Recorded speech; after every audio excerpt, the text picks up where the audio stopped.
lam kabajaa nabii keenya eeguudhaaf mormi keenya lubbuun keenya akka isii wareegama baatu quba qabaachuu qaban jechuudha.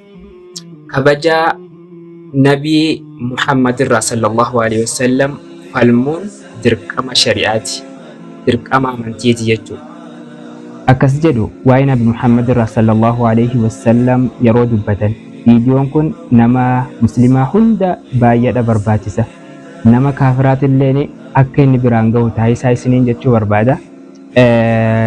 Namni muslimaatis waan tokko beekuu qaba waa'ee nabi Muhammad irraa sallallahu alaihi wasallam.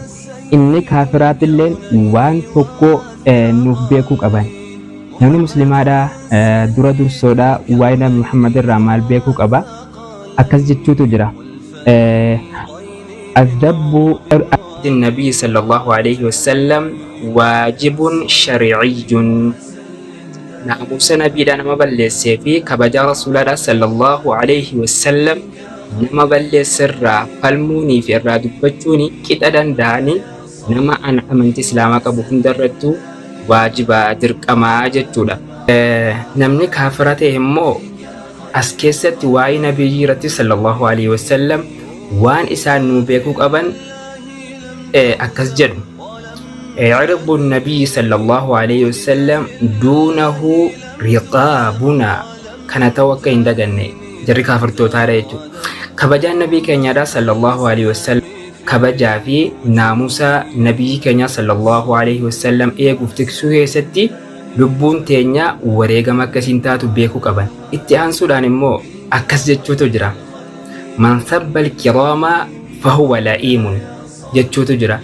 Namni nama kabajamaa arrabsu ismaatu gadi aanaadha, ismaatu nama doofaa gatii hin qabneedha jechuudha.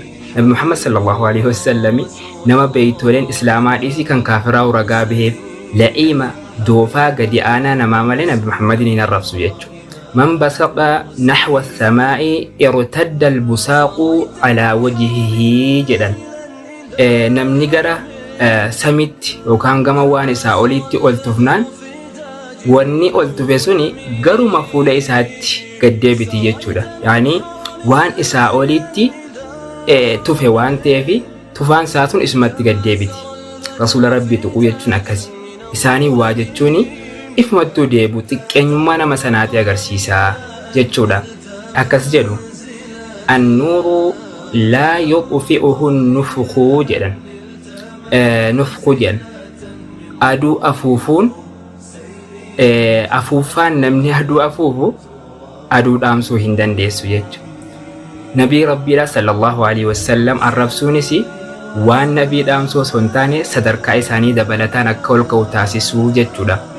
Al-jaahilu man yasubbu shamsa li'annahaa aazat aynayhi. Doofaa namaa jechuun nama aduu arrabsuu sababaanoo sababaa aduun ija isaadhaa miiteef jecha nama aduu arrabsu jechuudha. Maaliif jennaani akka isaatti aduun isa miite, akka isaatti aduun isa miite garuu aduun immoo faayiduma isaatiif baate jechuudha. Rasuulli Rabbi sallallahu alaihi wasallam